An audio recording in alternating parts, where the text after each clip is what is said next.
Bismillahirrahmanirrahim. Bihamdillahi wassalatu wassalamu ala Rasulillah wa ala alihi wa sahbihi wa mawalah wa la hawla wa la quwata illa billahi wa ba'du. Taib, kita lanjutkan kajian kita, masih membahas kitab Qawaidul Arba'. Dan minggu lalu kita sudah membahas kaidah yang pertama dari kitab Qawaidul Arba', dan kita masuk pada kaidah yang kedua. Perhatikan bukunya. Qala al-muallifu rahimahullahu ta'ala, al-qaidatu ats-tsaniyatu annahum yaquluna ma da'awnahum wa tawajjahna ilaihim illa li talabil qurbati wasyafa'ati. Adapun kaidah yang kedua, sesungguhnya mereka mengatakan, ma da'awnahum, kami tidak berdoa kepada mereka,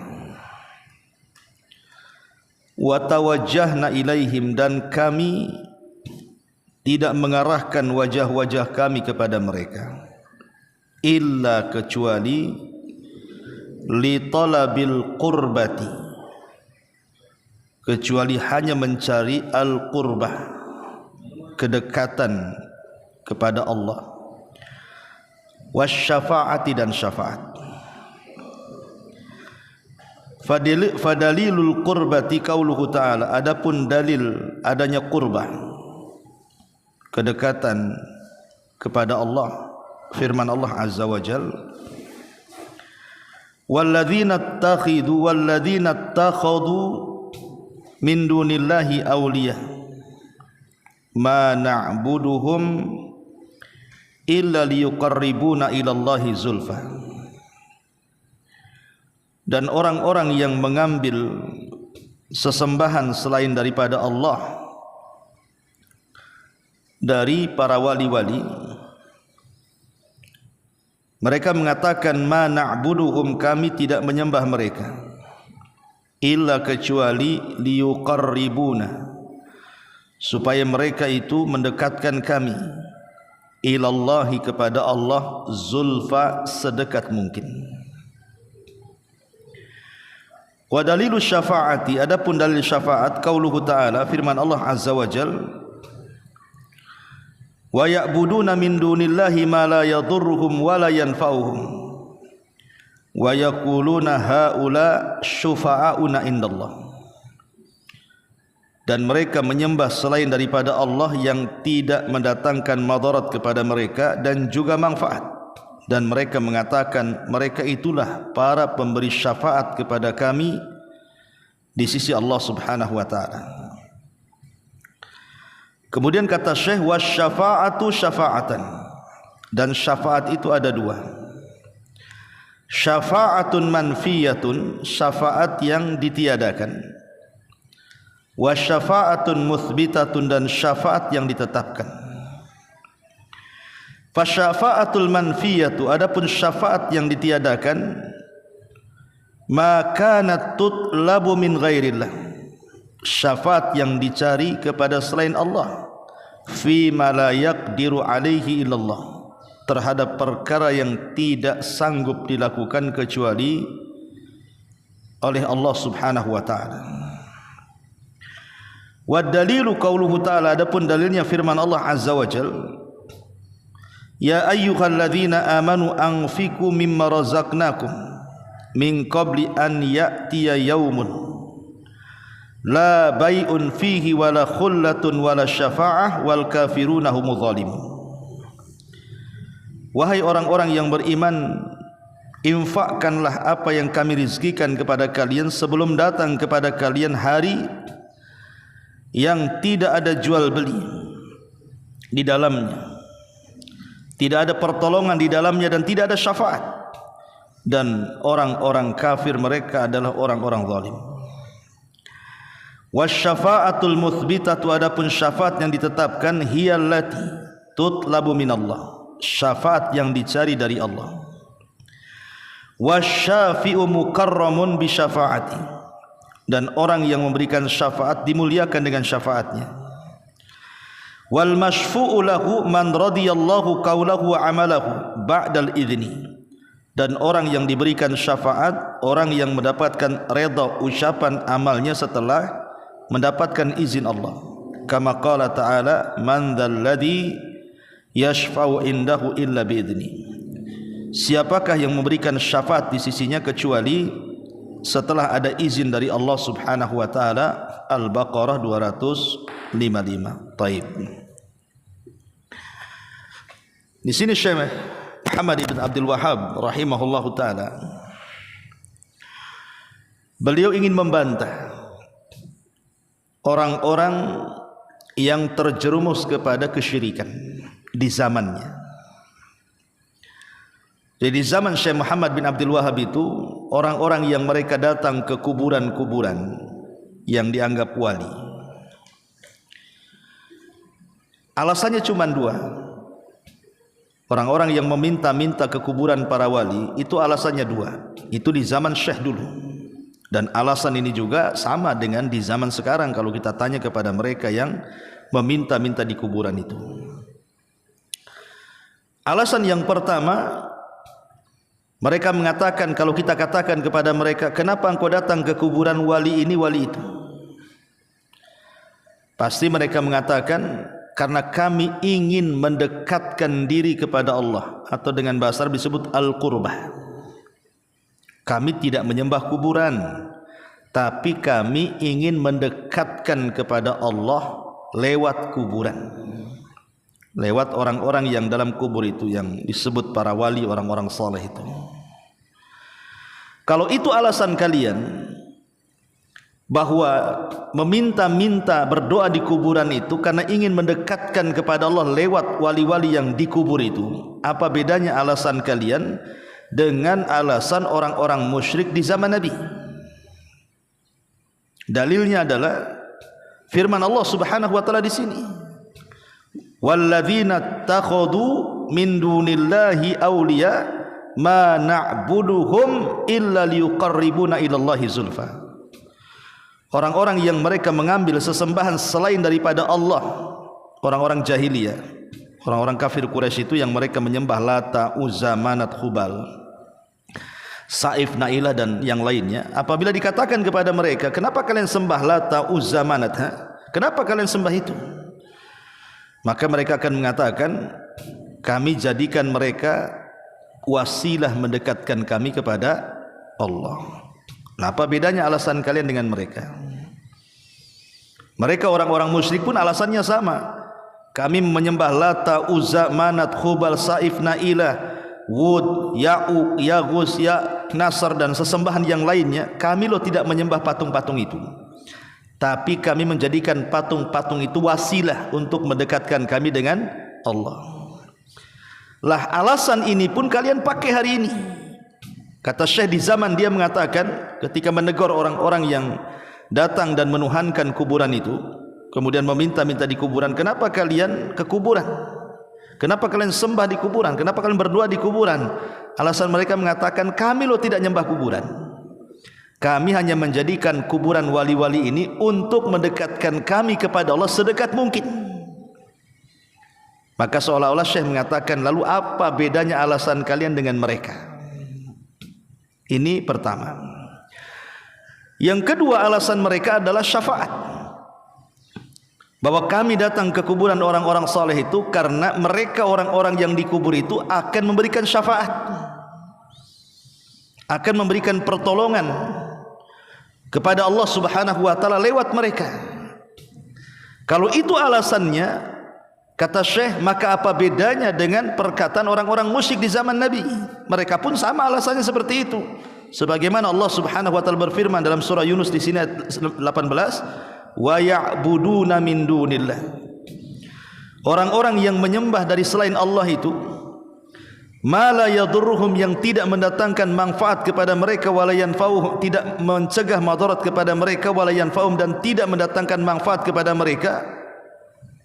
Wa yaqulun, mereka mengatakan, haula'i syufa'auna indallah, mereka itu sesembahan selain daripada Allah itu, mereka adalah pemberi syafaat untuk kami di sisi Allah. Lalu apa bedanya? Ya. Orang-orang musyrik alasannya seperti itu, kalian juga alasannya sama. Orang-orang yang berdoa di kuburan wali-wali itu, mereka mengatakan karena wali-wali itu kelak akan memberikan syafaat pertolongan untuk kami di hadapan Allah. Lah orang musyrik juga ngomong begitu, sama. Mereka Lata, Uzza, Manat, Hubal dan berhala-berhala selain daripada Allah itu, mereka akan menjadi penolong kami di sisi Allah. Lalu apa bedanya 11-12 saja ucapan kalian dengan mereka? Makanya kemudian Asy-Syaikh mengatakan wasyafa'atu syafa'atan. Syafaat itu ada dua. Syafaat manfiyatun, yang memang ditiadakan secara syariat, tidak boleh dilakukan. Wasyafa'atun muthbitatun, dan syafaat yang ditetapkan. Ingat, syafaat ada dua. Syafaat yang boleh, syafaat yang tidak boleh. Syafaat yang ditetapkan dan syafaat yang ditiadakan. Kemudian kata Syekh, fasyafa'atul manfiyatu ma kanat tutlabu min ghairillah. Syafaat yang ditiadakan itu ketika dicari dari selain Allah, fi ma la yaqdiru alaihi illallah, dari apa-apa yang ia tidak sanggup untuk melakukannya kecuali hanya Allah Subhanahu wa taala. Sekarang apakah mungkin para wali yang ada di kuburan itu, kalian sangka mereka akan memberikan syafaat kepadamu? Dari mana keyakinan itu datang? Bahwa saya datang ke kuburan wali fulan, wali ini, wali itu, habib, wali habib ini, wali habib itu, kiai ini, kiai itu, dan begitu seterusnya, yang mungkin dianggap orang-orang soleh yang sudah meninggal. Apa menjamin mereka akan memberikan syafaat? Mana jaminannya? Padahal syafaat itu ada syaratnya, ya. Dan syarat orang mendapatkan syafaat itu ada berapa? Ada 3. Kalau orang ingin mendapatkan syafaat, maka syaratnya harus ada 3. Sebagaimana perkataan Syekh di sini. Pertama, harus ada izin dari Allah. Bagi orang yang akan memberikan syafaat, harus diberikan izin dulu. Kalau Allah izinkan engkau berhak memberikan syafaat, maka dia berhak memberikan syafaat. Pertanyaannya, apakah wali-wali yang dianggap wali itu mereka akan mendapatkan izin atau tidak? Kan kita tidak tahu. Kita tidak tahu apa mereka dapat izin atau tidak. Karena syarat utama pemberi syafaat itu harus ada izin. Yang kedua, harus ada redha. Kepada siapa? Kepada yang memberi syafaat dan kepada yang akan diberikan syafaat. Dua-duanya harus dapat redha Allah Subhanahu wa taala. Oke, orang yang di kuburan itu mereka dapat izin berikan syafaat. Apakah Allah redha kepada kita akan diberikan syafaat? Karena orang-orang yang meminta-minta ke kuburan itu bisa terjerumus kepada kesyirikan. Sementara Allah tidak redha dengan orang-orang yang melakukan kesyirikan. Jadi belum tentu orang yang berikan syafaat dapat izin, sementara orang yang akan diberikan syafaat tidak dapat redha, enggak nyambung. Makanya hadis Abi Hurairah radhiyallahu anhu mengatakan, as'adun nas bi syafaati yaumal qiyamah man qala la ilaha illallah. Manusia yang paling bahagia dengan syafaat kepada hari kiamat, kata Rasul, orang yang mengucapkan la ilaha illallah alias muwahhid, para ahli tauhid. Itulah orang-orang yang diridhai. Baik yang mendapatkan syafaat harus mentauhidkan Allah, baik yang memberikan syafaat harus mentauhidkan Allah, dan tambahan bagi yang memberikan syafaat harus ada izin dari Allah Subhanahu wa taala. Itu syarat syafaat. Ma'ruf dalam hadis yang panjang sekali, ketika Allah Subhanahu wa taala kumpulkan manusia di padang mahsyar, dari orang yang pertama sampai yang terakhir, dari sejak zaman Adam sampai yang terakhir mati itu dikumpulkan di padang mahsyar. Maka manusia pun Mereka menanti-nanti keputusan Allah Subhanahu wa taala. Dalam kondisi susah, matahari didekatkan 1 mil di atas kepala, kemudian keringat dicucurkan, dan kondisi mereka berdiri. Dan mereka tidak makan, tidak minum, tidak beralaskan kaki, tidak menggunakan pakaian. Yuhsyarun nas hufatan uratan ghurlan, kata Rasul. Dibangkitkan dalam posisi tidak pakai sandal, tidak pakai baju, bahkan tidak dikhitan kembali ketika seperti dia lahir. Jadi mulailah kemudian manusia-manusia ini, mereka mendatangi Nabi Adam alaihi salatu wassalam dan mengatakan, ya Adam, bukankah engkau Abul Bashar, bapak bagi kami manusia? Kemudian mereka mengatakan, isfa' lana ila rabbik, ala tara ila ma nahnu fi. Wahai Adam, mintalah syafaat kepada Rabbmu, tidakkah kau iba melihat kami dalam kondisi susah ini?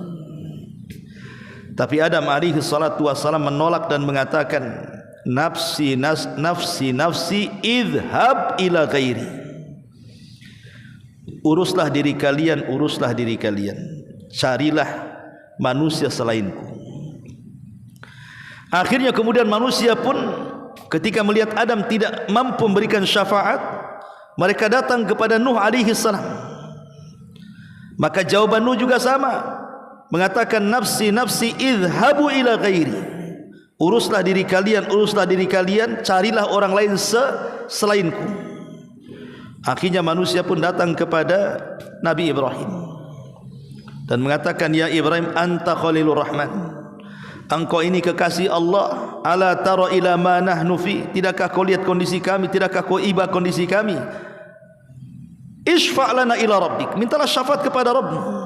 Tapi Ibrahim juga sama mengatakan, nafsi idhabu ila ghairi. Urus diri kalian, carilah selainku. Akhirnya mereka datang kepada Nabi Musa. Maka Musa pun sama, tidak mampu memberikan syafaat. Akhirnya mereka datang kepada Isa. Semua ulul azmi, ya. Tapi Isa mengatakan, nafsi, urus diri kalian.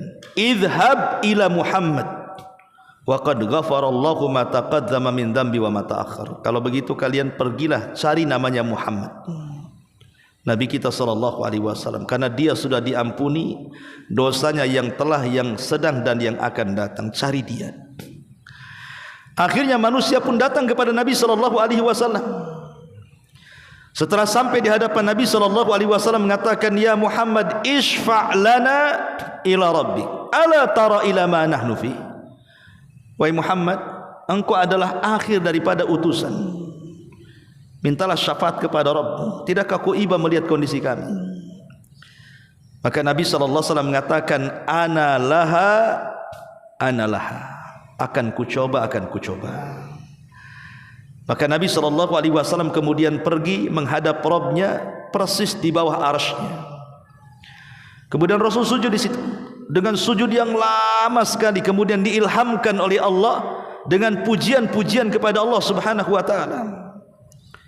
Setelah lama sujud, maka Allah Subhanahu wa taala kemudian berdialog dengan Rasul di situ. Allah mengatakan, ya Muhammad, irfa' ra'sak. Wahai Muhammad, angkat kepalamu. Qul tusma, isfa' tushaffa. Katakan kau didengar, mintalah syafaat, aku akan beri kau syafaat.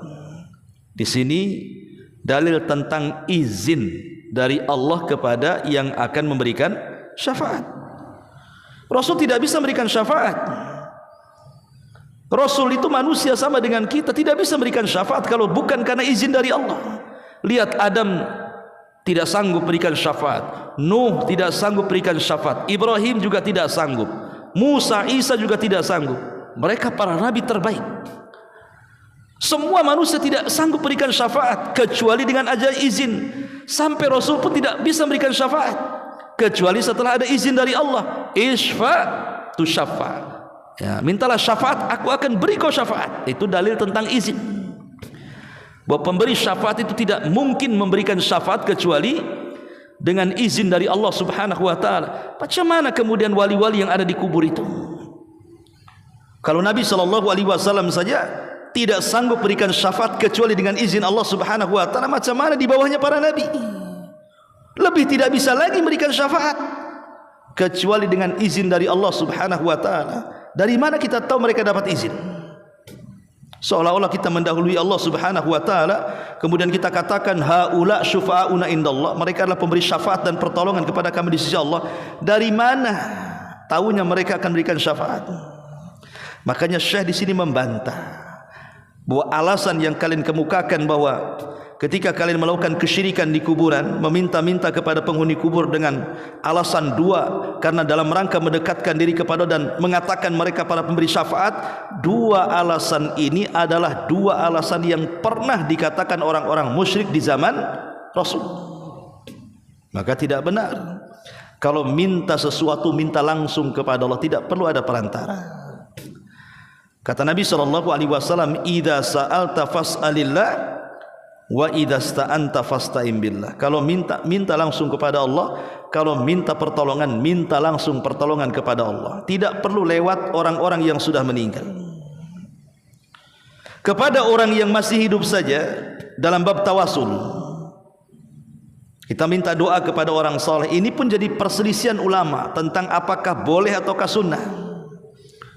Tapi pendapat yang kuat tidak sampai kepada sunnah, hanya boleh-boleh saja. Dan sebaiknya berdoa itu tanpa perantara, langsung aja kita katakan ya Rabb, Allahumma, minta langsung kepada Allah. Tidak perlu lewat perantara ini dan itu. Itu lebih baik, karena bagaimanapun Allah yang mengatakan idza sa'alaka ibadi anni fa inni qarib. Apabila hamba-hambaku bertanya soal aku, katakan aku dekat. Ujibu da'watad da'i idadaan. Aku yang mengabulkan setiap doa orang yang berdoa kepada aku. Artinya tanpa harus ada perantara, langsung kepada Allah. Apa masalahnya?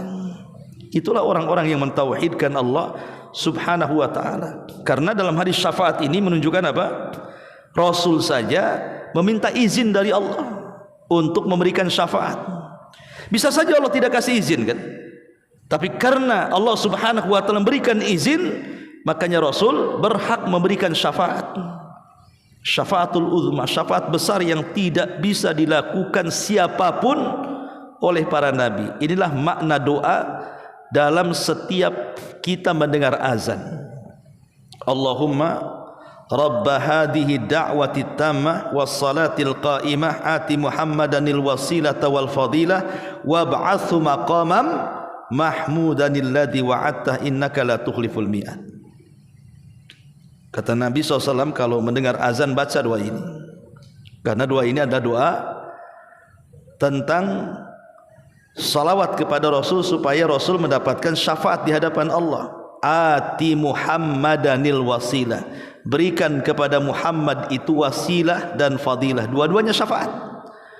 Dan juga maqam mahmudah, tempat yang indah. Maksudnya ketika para nabi tidak sanggup berikan syafaat, dialah satu-satunya yang diberikan izin oleh Allah memberikan syafaatul uzma. Makanya di sini mu'alif rahimahullahu taala mengatakan wasyafaatul musbitatu hiya allati tutlabu minallah. Dan syafaat yang ditetapkan adalah syafaat yang langsung dicari dari Allah, bukan lewat perantara. Wasyafi'u mukarramun bisyafa'ah. Dan orang yang berikan syafaat itu mereka dimuliakan dengan syafaatnya. Wal masyfu'u lahu man radiyallahu qaulahu wa amalahu. Dan orang yang akan diberikan syafaat adalah orang yang Allah redhoi kata-katanya, amal-amalnya, ba'dal izni, itu pun setelah adanya izin dari Allah. Jadi kalau seandainya okelah orang yang memberikan syafaat Rasulullah, orangnya baik, mulia karena seorang nabi dan rasul. Tapi orang yang akan diberikan syafaat itu orang musyrik, penyembah berhala. Apa mungkin dapat syafaat? Tidak mungkin. Orang yang akan memberikan syafaat sudah dapat izin, tapi belum tentu orang yang diberi syafaat dapat redha. Lah keredhaan itu harus dicari. Lah salah satunya adalah dengan mentauhidkan Allah Subhanahu wa taala. Karena hadis Abu Hurairah tegas tadi mengatakan as'adun nas bi syafaati yaumal qiyamah man qala la ilaha illallah. Orang yang paling bahagia dengan syafaat kepada hari kiamat adalah orang yang mengucapkan kalimat tauhid la ilaha illallah. Inilah Syekh Muhammad dalam kaidah yang kedua hendak membantah orang-orang yang melakukan kesyirikan di zamannya dan juga di zaman sekarang. Wallahu alam, ya sedikit-sedikit saja. Ya saya juga terus harapkan kepada antum untuk menghafal kaidah ini dan menyetornya kepada ustaz yang mengajar antum di pagi. Subhanallah bihamdika asyhadu an la ilaha illa anta astaghfiruka wa atubu ilaik. Allahu ta'ala alam. Assalamualaikum warahmatullahi wabarakatuh.